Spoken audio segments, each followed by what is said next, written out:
Olá, eu sou a doutora Adriana e junto com Ariana da Silva Ferreira Nascimento, Roberta Alice Janussi e a doutora Cíntia Chung Marques Correia, quero apresentar o nosso trabalho, o mercado financeiro e a colonização da educação brasileira, uma análise da Base Nacional Curricular Comum. Eu gostaria de tratar desse trabalho a partir de dois conceitos essenciais para a nossa pesquisa. Então, que é a ideia de colonização da educação brasileira e de financiarização das políticas educacionais. A ideia da colonização da educação brasileira, eu trago a partir de Quijano, que é um dos principais autores das teorias de decolonização e das epistemologias do Sul. Qual que é a perspectiva? É de que o processo colonial que marcou a história dos países latino-americanos, ele se encerra enquanto estratégia de dominação do território, mas não epistemologicamente. Então, as teorias do decolonialismo, eles partem do pressuposto de que nós ainda, aqui no Sul, na periferia do capitalismo, vivemos epistemologicamente colonizados pelo capitalismo central, pelo capitalismo do norte.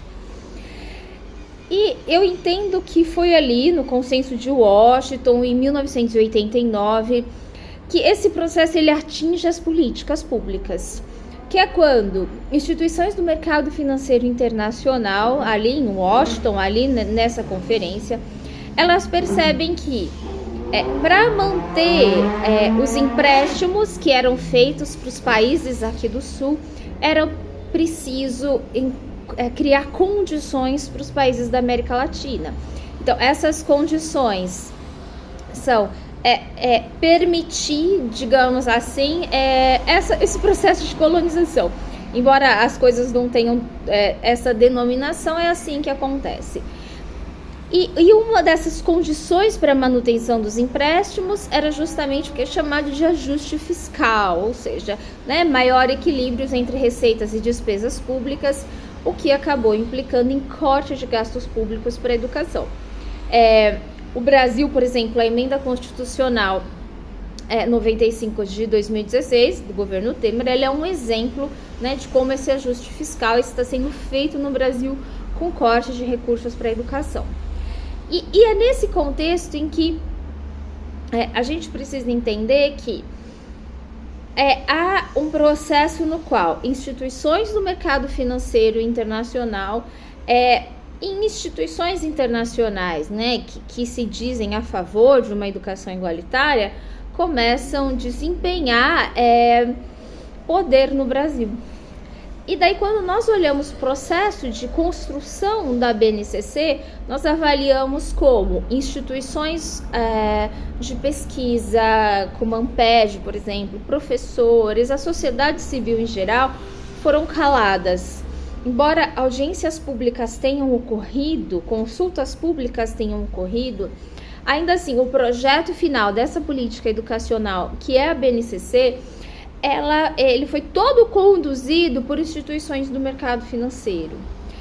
De novo, a submissão dos países do Sul a um projeto de sociedade, a um projeto civilizatório que não é nosso, que é do norte do capitalismo, que é o capitalismo central do norte, definindo que projeto de nação, que projeto civilizatório temos aqui para o Brasil. Porque, afinal de contas, pensar o currículo é pensar que sujeito está sendo formado, que conhecimentos são legitimados para serem distribuídos na escola e que sujeito que se forma a partir desses conhecimentos.